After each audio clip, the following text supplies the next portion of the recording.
እስራኤልና በኢራን መካከል የሚካሄደው የሚሳኤል ጥቃት ምክንያት ኢራን የዓለማችን ወሳኝ የነዳጅ ዘይት መተላለፊያ የሆነው የሆርሙዝ ባህር ሰርጥን ትዘጋ ይሆን የሚል ስጋት ቀስቅሷል።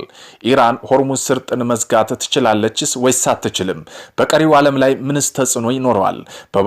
በፋርስ ባህር ሰላጤና በኦማር ባህር ሰላጤ የሚገኝ ነው የሆርሙዝ የባህር ሰርጥ። በዚህም ሙሉ መረጃ ይዘን እንቀርባለን። ፕሬዝዳንት ዶናልድ ትራምፕ በኢትዮጵያና በግብጽ መካከል ሰላም አምጥቻለሁ ሲሉ ተናገሩ። የአሜሪካው ፕሬዝዳንት ዶናልድ ትራምፕ ኢትዮጵያና ግብጽ በታላቁ የህዳሴ ግድብ ምክንያት የነበራቸውን ግጭት በማስቆም ሰላም ማምጣታቸውን ተናግረዋል። የዚህም የመረጃ ይዘት ምን ይመስላል የሚለውንም በጥንቅር ይዘነው እንቀርባለን። ሰላም ጤና ይስጥልን ውድ ኢትዮ ከረንት የዩቲዩብ ገጽ ተከታዮችና አድማጮች እንደምን አላችሁ? ለዕለቱ የተመራረጡትን አርዕስተ ዜና ወደ እናንተ ይዘን ቀርበናል። እስከ መረጃው ፍጻሜ ድረስ በአብሮነት እንድትዘልቁ በአክብሮትና በትህትና እንጠይቃለን። ቤተሰብ ለመሆን ላይክ፣ ሼር፣ ሰብስክራይብ ማድረገውን እንዳይረሱ። ወደ ዕለቱ የመጀመሪያችን የዜና ትንታኔን ስናልፍ ትራምፕ በኢትዮጵያና በግብጽ መካከል ሰላም አምጥቻለሁ ሲሉ ተናገሩ። ፕሬዝዳንት ዶናልድ ትራምፕ የመጀመሪያ ስልጣን ዘመናቸው ግብጽ ታላቁ የኢትዮጵያ ህዳሴ ግድብ ልታፈነዳው ትችላለች ሲሉ መደመጣቸው ቁጣን አስከትሎ ነበር። የአሜሪካው ፕሬዝዳንት ዶናልድ ትራምፕ ኢትዮጵያና ግብጽ በታላቁ ህዳሴ ግድብ ምክንያት የነበራቸውን ግጭት በማስቆም ሰላም ማምጣታቸውን ተናግረዋል። ትራምፕ ይህንን ያሉት በስልጣን ዘመናቸው ጣልቃ በመግባት ያስቆማቸው ግጭቶች በዝርዝር እሁድ ሰኔ 8 2017 ዓ.ም ትሩዝ ሶሻል በተሰኘ ማህበራዊ ሚዲያ ገጽ ላይ ባሰፈሩት ጽሑፍ ላይ ነው። ትራምፕ ባለፈው ሳምንት መጨረሻ የተቀሰቀሰው የእስራኤል ኢራን ግጭት ትኩረት በማድረግ ባስተላለፉ መልእክት ሁለቱም ሀገራት ስምምነት መድረስ እንዳለባቸው ገልጸዋል። ህንድና ፓኪስታን በቅርቡ ገብተውበት የነበረው ግጭት በአሜሪካ ጋር የሚደረገው ንግድ መጠቀም የሁለቱ ሀገራት መሪዎች ምክንያታዊና ቅንጅነትና ቀልባቸው እንደመጡ ማድረጋቸውን ተናግረው በዚህም የተነሳ ሁለቱ ምርጥ መሪዎች በፍጥነት መወሰንና መቆም ችለዋል ሲሉ የነበራቸው ሚና ገልጸዋል። ዶናልድ ትራምፕ በመጀመሪያ የስልጣን ዘመናቸው በሰርቢያና ኮሶቮ መካከል ለ10 ዓመታት የቆየው ጦርነት ሆኖ ሊፈነዳ ጫፍ ሊደርስ የነበረውን ግጭት ማስቆማቸውን ጠቅሰዋል። ፕሬዝዳንት እስካሁን አያይዘው ያነሱት ሌላኛው ኬዝ ሲሉ የጠቀሱት ኢትዮጵያና ግብጽ ጉዳይ ነው። ሁለቱም ሀገራት በግዙፍ ግድብ ምክንያት ግጭት ውስጥ እንደነበሩ በመልእክታቸው አስፍረው ግድቡ በአስገራሚ የናይል ወንዝ ላይ ተጽዕኖ ያለው እንደሆነ ጠቅሰዋል። ሁለቱ ሀገራት መካከል ሰላም አለ፣ በእኔ ጣልቃ ገብነት ምክንያት ቢያንስ አሁን ላይ ሰላም አለ፣ እናም ይህ ሁሉ ይቆያሉ ሲሉ በትሩዝ ሶሻል ሚዲያ ገጻቸው ላይ ጽፈዋል። እንዲሁ ሁሉ በእስራኤልና በኢራን መካከል በቅርቡ ሰላም እንደሚፈጠር በማመልከት አሁን በርካታ ጥሪዎችና ስብሰባዎች እየተካሄዱ ነው ሲሉም አብራርተዋል። ብዙ ነገር አከናውኛለሁ፣ ለየትኛው ጉዳይ እውቅና አግኝቻለሁ አላውቅም፣ ምንም አይደለም፣ ህዝብ ይረዳዋል፣ በመካከለኛው ምስራቅ በድጋሚ ታላቅ እናደርጋለን ብለዋል።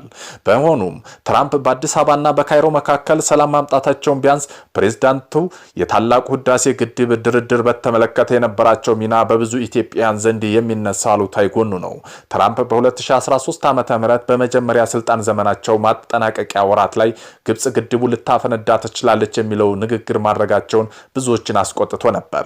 የኢትዮጵያ መንግስትም ይህን የትራምፕ ንግግር የተቆጠረውን በስልጣን ላይ ባለ የአሜሪካ ፕሬዝዳንት እየተደረገ የጦርነት ቅስቀሳ ነበር ብለውታል። የውጭ ጉዳይ ሚኒስተር የፕሬዝዳንቱ ንግግር የሁለቱም ሀገራት ግንኙነት የማያንጸባርቅ እንዲሁም በሀገረ መንግስት መካከል የሚደረገው ንግግሮች የሚያስተዳድሩ ዓለም አቀፋዊ ህጎች ተቀባይነት የሌለው እንደሆነ ገልጾ ነበር። በወቅቱ የውጭ ጉዳይ ሚኒስተር የነበሩት አቶ ገዱ አንዳርጋቸው ኢትዮጵያን አስቀድሞ ሆኖ ወደፊት ሉዓላዊነትን ለሚቃጡ ጥቃቶች እንደማትንበረከክ እንዲሁም በአፍሪካ ህብረት ማዕቀፍ ስር የሶስትዮሽ ድርድር መቀጠል ቁርጠኛ እንደሆነ አምባሳደሩ እንደገለጹላቸው ይፋ ተደርጎ ነበር። የጠቅላይ ሚኒስተሩ ጽህፈት ቤትም በወቅቱ ባወጣው መግለጫ ኢትዮጵያ ለማንኛውም አይነት ትንኮሳ እጅ እንደማትሰጥ አስታውቆ ነበር። በኢትዮጵያ በ2012 ዓ.ም ለመጀመሪያ ጊዜ የህዳሴው ግድብ ሙሌት ማከናወኑ ከፕሬዝዳንት ዶናልድ ትራምፕ አስተዳደር እርምጃ ያስከተለ ጉዳይ ነበር። አሜሪካ በሙሌቱ ተከናውኖ ከግብጽና ከሱዳን ጋር ስምምነት ሳይደርስ ሙሉ በመሆኑ በመግለጽም በኢትዮጵያ ልትሰጥ የነበረውን እስከ $100 ሚሊዮን የሚደርስ እርዳታ በማቋረጥ እንደወሰነች ሮይተርስ የዜና ወኪል ዘግቧል። አሜሪካና የዓለም ባንክ በታዛቢነት የተሳተፉነትና በየካቲት 2012 ዓ.ም በተካሄደው የዋሽንግተን ድርድር ላይ የትራምፕ አስተዳደር ከኢትዮጵያ ፍላጎት የሚቃረን አቋም ይዞ እንደነበር በወቅቱ ምንጮች ለቢቢሲ ገልጾ ነበር። አሜሪካና የዓለም ባንክ ለግብጽ ወግነው መቆማቸውን ገልጸው ምንጮች ሁኔታ የገለጹት ኢትዮጵያ 4-1 በሆነ ሁኔታ እንደተሟገተች በመጥቀስ ላይ ነበሩ። ኢትዮጵያ በድርድሩ ላይ የተገኘው ግድቡ የውሃ ሞላልና አለቃቀቅ ላይ ለመነጋገር ቢሆንም አሜሪካ ግን ማን ምን ያህል የውሃ ድርሻ ይኑረው የሚለው የሚመለከተው ክፍል የያዘ ሰነድ እንደቀረበ ምንጮች ገልጸው ነበር። በዚህም ምክንያት ሀገራት ስምምነት ላይ ሳይደርሱ ድርድሩ የተበተነ ሲሆን አሜሪካም የትራምፕ ንግግርና የአስተዳደር እርዳታ የማቋረጥ ውሳኔ የመጣው ከዚህ በኋላ ነበር። ትራምፕ በኋላም በመጡት የቀድሞ የአሜሪካ ፕሬዝዳንት ጆ ባይደን የስልጣን ዘመን አሜሪካ የህዳሴው ግድብ በተመለከተ የጎላ ሚና ሲኖራት አልተስተዋለም። በጆ ባይደን ስልጣን ዓመታት ቆይታ ውስጥ ኢትዮጵያና ግብጽ የህዳሴው ግድብ በተመለከተ ተደጋጋሚ ድርድሮ የሚያደርጉ ስምምነት ላይ አልደረሱም። በዚያም ዓመታት ውስጥ ግድቡ ኃይል ማመንጨት የጀመረ ሲሆን 2016 ዓ.ም ማብቂያ ላይ የውሃ ሙሊቱ ተጠናቋል። ታላቁ የህዳሴ ግድብ በመጪው 2018 ዓ.ም መጀመሪያ ይመረቃል ተብሎ እንደሚጠበቅ ጠቅላይ ሚኒስትር አብይ አህመድ ማስታወቃቸው አይዘነጋም። የኢራንና እስራኤል ግጭት መባባሱን ተከትሎ ትራምፕ የቡድን ሰባት ጉባኤ አቋርጠው ወጥተው ነበር። የዚህ ሚስጥሩ ምንድነው? የኢራንና የእስራኤል ግጭት ተባብሶ አምስተኛ ቀኑን በመያዝ ተከትሎ የአሜሪካው ፕሬዝዳንት ዶናልድ ትራምፕ በካናዳ እየተካሄደ ያለው የቡድን ሰባት ጉባኤ ከመጠናቀቁ በፊት አቋርጠው መመለሳቸው ተገልጿል። በኢራንና በእስራኤል መካከል እየተባባሰ ከመጣው ግጭት ጋር ተያይዞ ፕሬዝዳንቱ ወደ ዋሽንግተን መመለስ አለባቸው ሲባል ዋይት ሃውስ አስታውቋል። ግልጽ በሆነ ምክንያቶች ቀደም ብዬ መመለስ አለብኝ ሲሉ ትራምፕ የተናገሩ ሲሆን የዋይት ሃውስ ብሔራዊ ደህንነት ምክር ቤት እንደ ስብሰባ ትዕዛዝ ማስተላለፋቸውን ሪፖርት ወጥቷል። አሜሪካ በመካከለኛው ምስራቅ ያለው የመከላከል አቅሟን ለማሳደግ ወደ ቀጠናው ተጨማሪ መሳሪያ እንደምታሰማራ የአሜሪካ የመከላከያ ሚኒስትር ፔት ሄግስተን ተናግረው ነበር።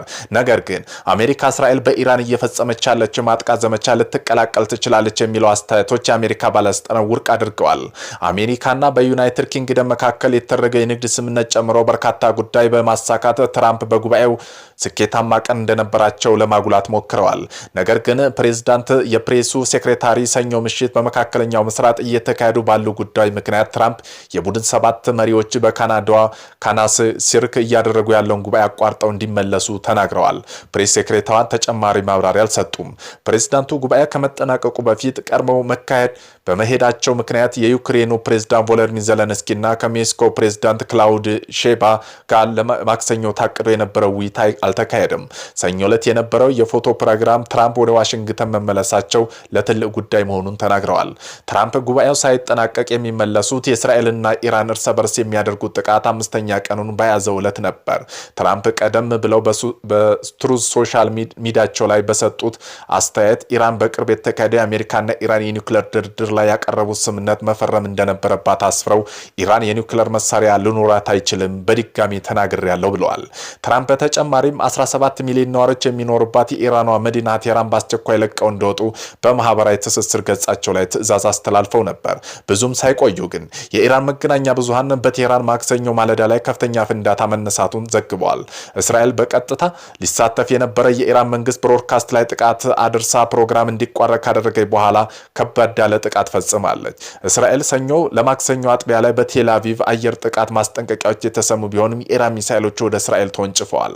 በዋናነት ዩናይትድ ኪንግደም፣ አሜሪካ፣ ካናዳና ፈረንሳይ፣ ጀርመን፣ ጣሊያንና ጃፓን የሚገኙበት የቡድን ሰባት ሀገራት መሪዎች ትራምፕ ጉባኤው ሳይጠናቀቅ ቀድመው መሄዳቸው እንደሚረዱ ገልጸዋል።